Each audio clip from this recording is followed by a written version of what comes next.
Seria até bom se eu fizesse isso aqui, mas você depois pode ir lá em casa para entender melhor o que nós vamos falar aqui nessa noite. Nós iremos comentar alguns versículos aqui.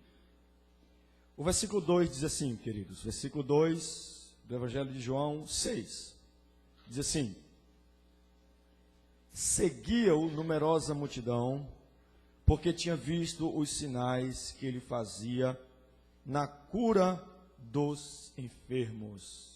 Amém? Meus irmãos, essa passagem aqui, ela vai falar para nós sobre um grande milagre que Cristo fez. Qual foi o milagre?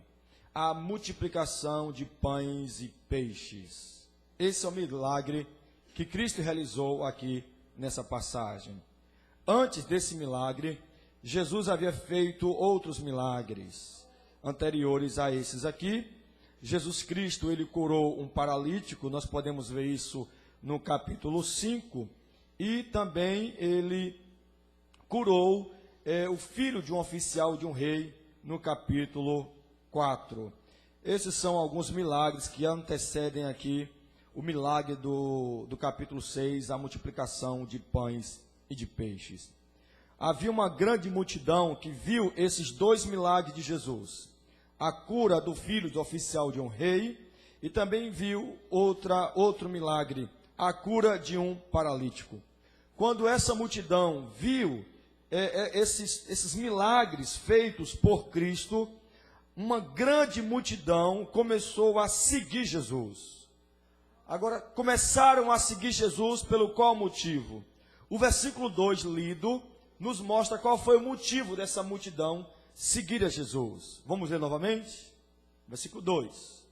Seguia-o numerosa multidão, porque tinha visto os sinais que ele fazia na cura dos enfermos. Então nós observamos aqui que uma grande multidão estava seguindo Jesus, porque ele estava fazendo sinais. Quais sinais? Cura dos enfermos. Esse é o motivo pelo qual uma multidão seguia a Jesus Cristo. E agora que eles estavam seguindo a Jesus, porque eles viram o milagre de um paralítico sendo curado, o milagre do filho do oficial de um rei também sendo curado, essa multidão agora ia ver um outro grande milagre. Qual milagre? A multiplicação de pães e peixes. Se eles já ficaram, não é, assim, admirados com o milagre da cura de um paralítico, com o milagre da cura do filho do oficial do rei, e agora depois que eles irão ver a multiplicação dos pães e dos peixes. Se você continuar lendo essa história aqui, vocês vão ver que quando Cristo realiza esse milagre da multiplicação dos pães e dos peixes, esta multidão que estava seguindo a Jesus por causa dos sinais, queriam fazer de Jesus Cristo o líder de Israel, o rei de Israel. Fora do tempo determinado por Deus. Então, se você continuar a leitura, vocês irão observar uma coisa, que quando tentaram pegar Jesus para fazer de Jesus Cristo um líder político de Israel, Jesus Cristo sumiu de lá. Jesus desapareceu do meio da multidão. Então, essa multidão que viram esses sinais, esses milagres aqui, começaram a procurar Jesus, até encontrar Jesus.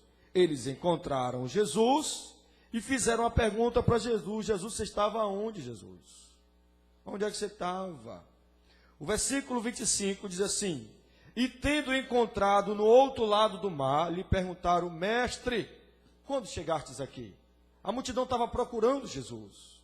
Mas Jesus Cristo, então, vai responder para essa multidão que primeiro estava seguindo ele por causa dos sinais e agora estava procurando Jesus por causa de outro objetivo. Qual seria esse objetivo? Jesus tinha multiplicado os pães e peixes. Essa multidão aqui viu em Jesus uma possibilidade ou uma poupança na vida deles, onde eles não precisariam mais trabalhar. Não precisariam mais trabalhar. Afinal de contas, nós temos agora aqui em Israel um milagreiro, um homem que multiplica pães. Então os nossos problemas terrenos e materiais foram resolvidos. Foram resolvidos. Nós não vamos precisar mais trabalhar, porque Jesus Cristo vai dar comida para a gente. Então Jesus Cristo vai dizer isso agora para eles. Versículo 26. O que Cristo vai responder para eles?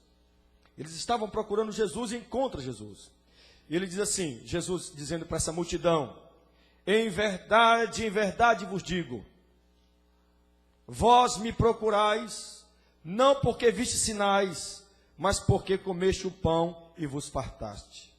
Jesus está dizendo o seguinte para essa multidão: primeiro, vocês estavam me seguindo por causa de sinais. Agora, vocês estão me seguindo por causa do pão que eu multipliquei. E que vocês encheram a barriga de vocês e ficaram fartos de comida. Então é por causa de comida que vocês estão me seguindo.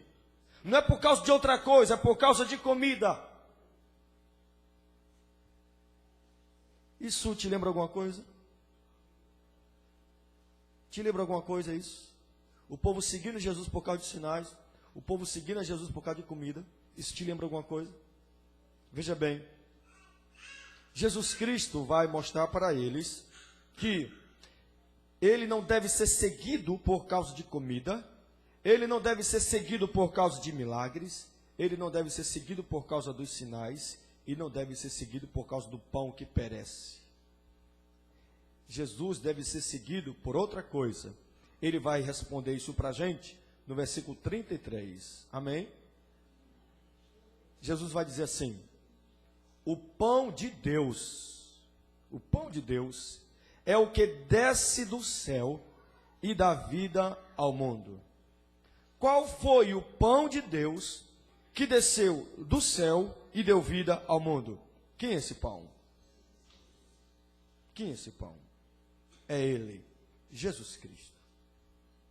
Então, o povo não deveria seguir Jesus por causa desse pão que perece, que depois de comido vira excremento, não é? Não. O povo deveria seguir a Jesus pelo fato dele ser o pão de Deus que desceu do céu para dar vida ao mundo. Então esse pão aqui, Jesus está se referindo a ele mesmo. Eu sou o pão. Eu sou esse pão. Ele vai dizer isso mais tarde aqui. Vocês estão me seguindo por causa de comida, vocês vão comer essa comida e vão voltar a ter fome. Mas se vocês comerem do pão que eu der para vocês, vocês nunca mais terão fome. Olha o que diz aqui no versículo 35. Jesus então declara: eu sou o pão da vida. O que vem a mim jamais terá fome, e o que crê em mim jamais terá sede. Que fome e sede é essa que Cristo se refere? Fome espiritual, sede espiritual. É aquela área do nosso espírito que só pode ser alimentado pela pessoa bendita de Cristo, pelo pão de Deus, que é o nosso querido Jesus. Mas interessante que mesmo Jesus Cristo explicando isso tão detalhadamente, o povo ainda não estava compreendendo nada, o povo não estava aceitando isso aqui. O povo vai dizer então, no versículo 34, Senhor, dai-nos sempre desse pão. O povo aqui estava achando que se tratava de um pão mesmo. Pão, pão, pão, pão, pão. O povo não entendeu que o pão que Cristo está falando que é Ele. É Ele. Mas o povo estava achando que era um pão como esse que está sobre a mesa aqui. Mas Jesus está falando, não é esse pão que eu estou me referindo. Eu estou dizendo aqui é o outro pão, eu sou o pão. Amém, irmãos? Ele é o pão. Aleluia. O versículo 48 nos diz assim, Cristo vai dizer de maneira bem categórica. Ele vai dizer, eu sou o pão da vida. Amém? Eu sou o pão da vida. Quer ter vida? Que tipo de vida? Eterna, se alimente deste pão. Qual pão? Jesus Cristo. Jesus Cristo. Quando nós nos alimentamos desse pão que é Jesus, irmãos, nós ficamos completamente satisfeitos e ficaremos satisfeitos pelo resto da nossa vida, onde nós não iremos sentir falta de nada, absolutamente nada. Porque podemos não ter casa, podemos não ter dinheiro, podemos não ter saúde, mas nós temos o pão. Qual pão? O pão da vida, que é Jesus Cristo. Ele é suficiente. Ele é suficiente. Então o povo não entendeu. No versículo 34, o povo não compreendeu de que pão se tratava. Então o povo vai gritar e vai pedir para Jesus: dai-nos sempre desse pão. Então no versículo 35, Jesus vai explicar de novo: eu sou o pão da vida, o que vem a mim jamais terá fome, e o que crê em mim jamais terá sede. E aí no versículo 47, o povo ainda não está entendendo nada ainda. Então Jesus Cristo vai explicar melhor para eles. No versículo 47, Jesus vai dizer para ele: em verdade, verdade, eu digo a vocês, quem crê em mim tem a vida eterna. Jesus agora não está nem mais falando do pão, que ele está falando de pão, o povo não está entendendo. Então eu vou falar em uma linguagem aqui para vocês entenderem. Em verdade vos digo, quem crê em mim tem a vida eterna. O que significa crer em Jesus? É você saber que você é um pecador e Cristo é o Salvador e Senhor. Isso é crer nele. E quando nós sabemos que somos pecadores e Ele é o Salvador e Senhor e queremos salvação, o que é que nós fazemos com a nossa vida e com o nosso coração? Nós entregamos a Ele para que Ele nos salve. Isso é crer em Jesus. E aí no versículo 51, meus irmãos, Ele ainda vai dizer, Jesus Cristo ainda vai continuar dizendo, Ele vai voltar a falar do pão agora. Eu sou, versículo 51, eu sou o pão vivo que desceu do céu. Se alguém, olha o porém aqui, dele comer, se alguém comer, porque Jesus que está falando aqui que muitos não irão comer desse pão, não é? Mas se alguém dele comer, viverá eternamente. Viverá eternamente. Tem gente que não vai comer, não é? O comer aqui, querido, o que significa esse comer o pão? O que significa beber o sangue dele? Não diz respeito apenas ao sacramento da ceia. Mas comer a carne de Jesus e beber o sangue de Jesus significa, sabe o quê? Ter um compromisso com Ele. É entregar a nossa própria vida para Ele. É você abrir mão de tudo que você tem e entregar na mão dele. É você fazer uma renúncia de tudo que você é e entregar para ele. É você renunciar tudo, meus irmãos, e falar: agora, tudo que eu tenho, tudo que eu sou, pertence ao meu mestre, pertence ao meu rei, pertence ao meu Salvador, ao meu soberano, ao meu governante, ao meu Deus. Jesus Cristo, Ele é o meu Deus. Se nós não comermos dessa carne, desse jeito que eu acabei de falar aqui, com essa renúncia, não teremos a vida eterna. Não teremos a vida eterna. Se alguém dele comer, viverá eternamente. E o pão que darei, olha só, e o pão que darei pela vida do mundo é a minha carne. É a minha carne. Jesus Cristo, vocês sabem que Ele, na cruz, Ele foi completamente moído, imolado. Foi uma tragédia que aconteceu com Cristo ali. Foi uma coisa terrível. Terrível.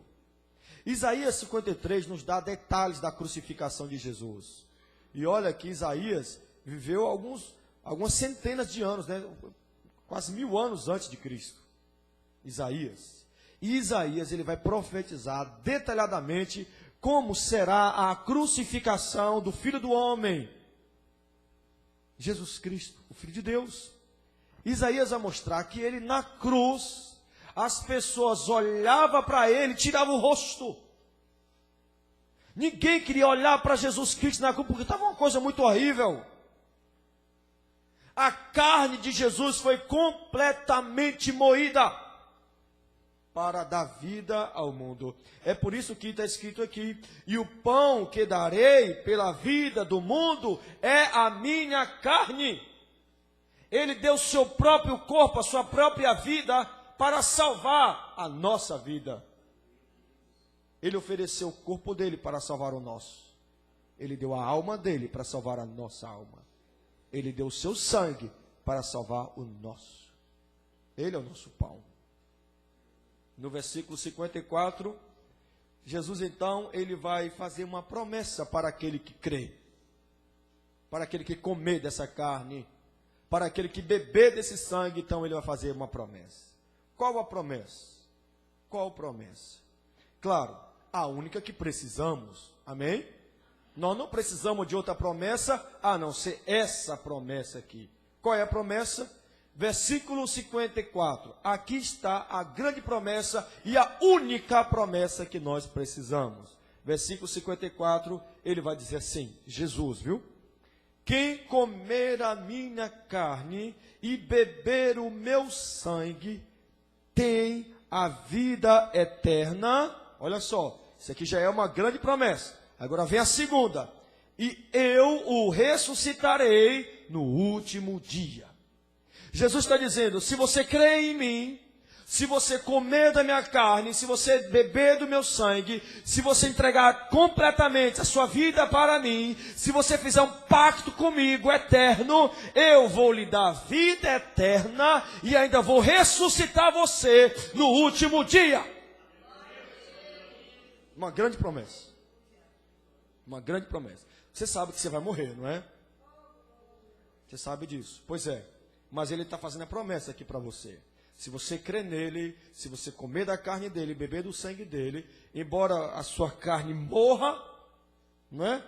No último dia ela será ressuscitada. Deus irá te ressuscitar para viver eternamente com ele. Ele vai fazer isso. Se você crer nele, se você comer da carne dele, se você beber do sangue dele. Amém, querido? Então precisamos ter compromisso com Jesus, amém? Precisamos ter essa fé no seu sacrifício. Fé que ele morreu, não foi para nos dar vida boa. Fé que ele morreu para nos dar salvação, para nos dar vida eterna, amém?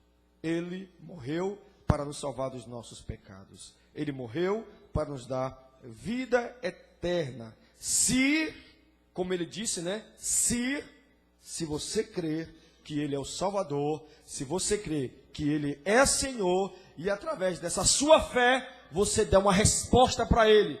Que resposta? Deus, eu entrego o meu coração para ti. Deus, eu entrego a minha vida para ti. Amém? A melhor maneira de nós mostrarmos que cremos em Jesus é entregando nossa vida para ele. E não falando da boca para fora que crê. E não falando da boca para fora que crê que ele é Senhor, que ele é Salvador. Não, é preciso muito mais do que isso. É preciso muito mais do que isso. Irmãos, o evangelho, ele é radical. Sabe disso? Ele é radical. Completamente radical. Como é o nome daquele moço que subiu na árvore para ver Jesus? Quando Zaqueu se converte, o que ele faz? Zaqueu tem um encontro com Jesus, não é verdade? Ele tem um encontro com Jesus. Jesus vai na casa dele, come com ele, amém? Ele percebe que Jesus Cristo é Senhor. Ele percebe que Jesus Cristo é o Salvador, amém? E agora ele está crendo em Jesus e ele vai provar que crê em Jesus. Ele vai provar que realmente entregou a vida para Jesus, tendo uma atitude absurda. Qual foi a atitude que ele teve? Restituiu 4 vezes mais o quê? Entendeu isso agora aí? Entendeu? Ele provou. Cristo, né? Em outras palavras, vou provar que eu entreguei minha vida para ti. Eu era ladrão, roubei um bocado de gente. Ladrão eu era. Mas eu vou provar que eu entreguei minha vida para o Senhor. Vou restituir 4 vezes mais as pessoas que eu roubei. Nossa, Que radical, hein? Que radical. Isso é crer em Jesus. Isso é mudança. Isso é transformação. Isso é libertação, meus irmãos. Isso é comer da carne de Jesus. Isso é beber do sangue de Jesus. Essa regeneração. Que Deus possa fazer essa mudança na sua vida nessa noite.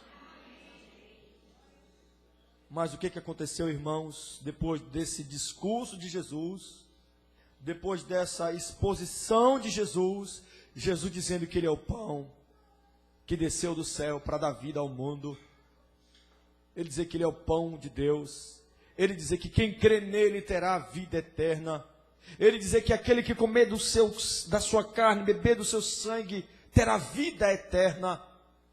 Sabe o que aconteceu? O que acontece comigo aqui? O que eu ouço muita gente falar de mim aqui. Sabe o que aconteceu? Versículo 60. Foi isso que aconteceu. Duro é este discurso. Quem pode ouvir uma pregação dessa?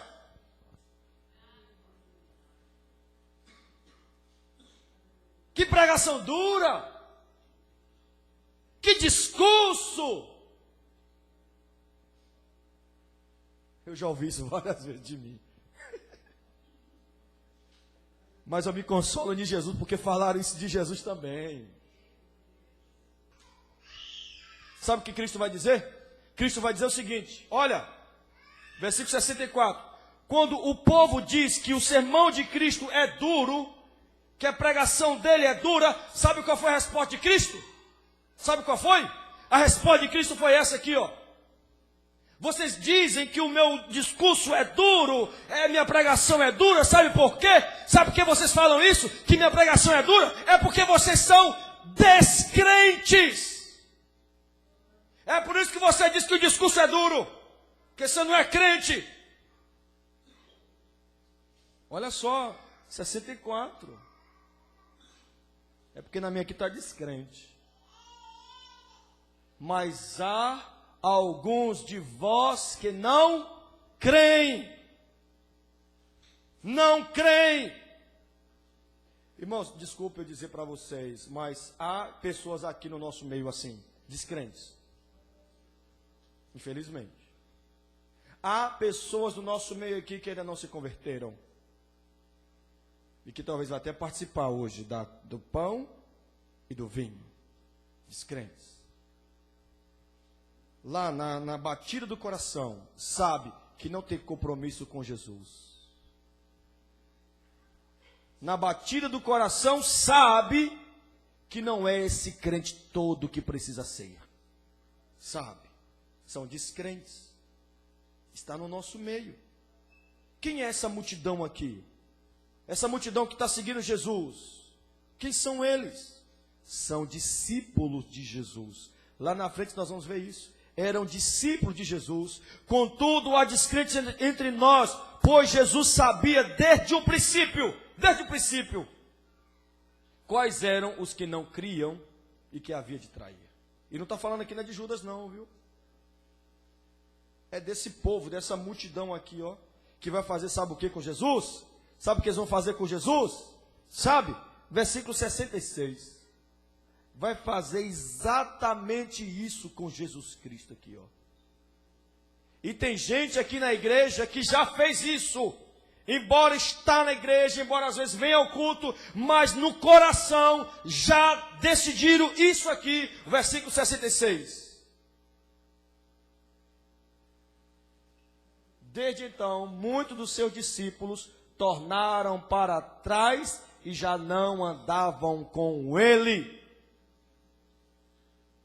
Tem pessoas no nosso meio, querido, que não andam mais com Jesus.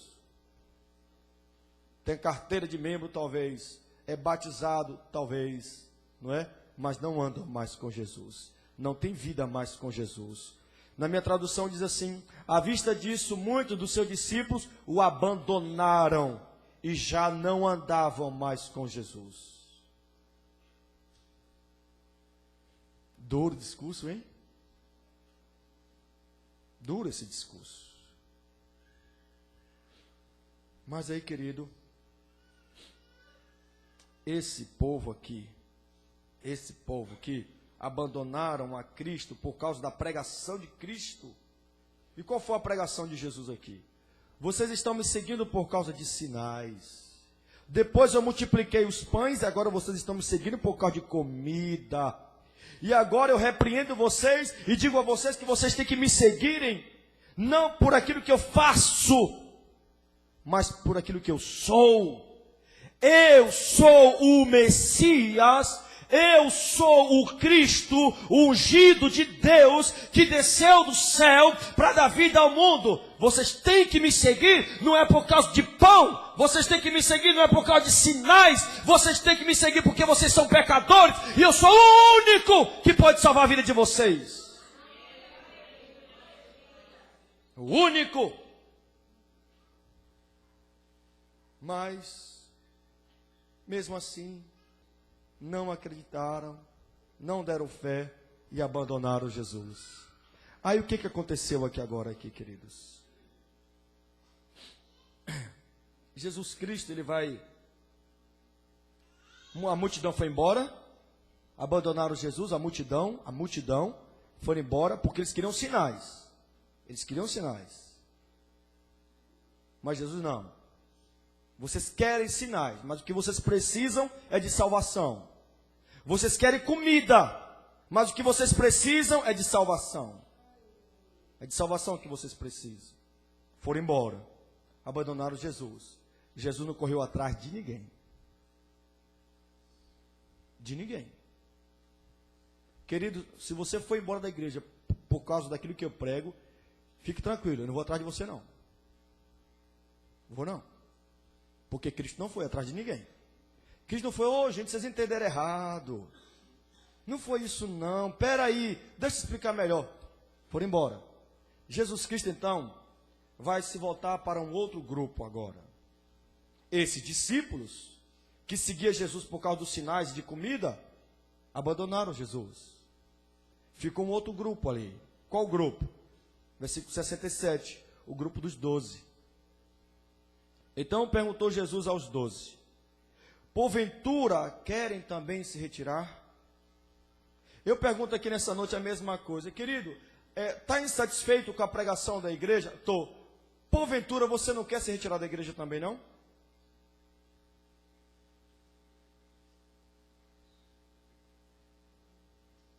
Porventura não quer se retirar? Por causa do meu discurso? Jesus, ele perguntou então aos 12: porventura querem também se retirar? Qual foi a resposta de Pedro? Versículo 68. Para onde não? É para quem? Para quem iremos nós, não é? Tu tens as palavras de vida eterna. Para quem iremos, né? Já ia falar para um. Para quem iremos? Quem?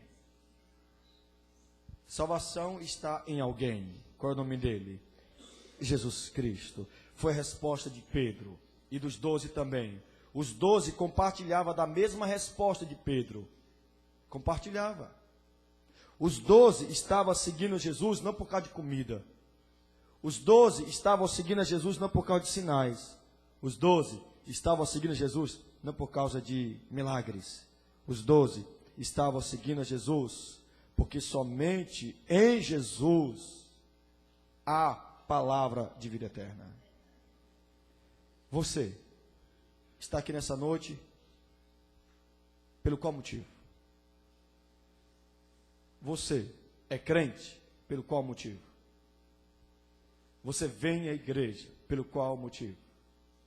Por causa de sinais, milagres, por vida terrena, vida passageira ou por causa de vida eterna? Eu sigo a Jesus por causa da vida eterna.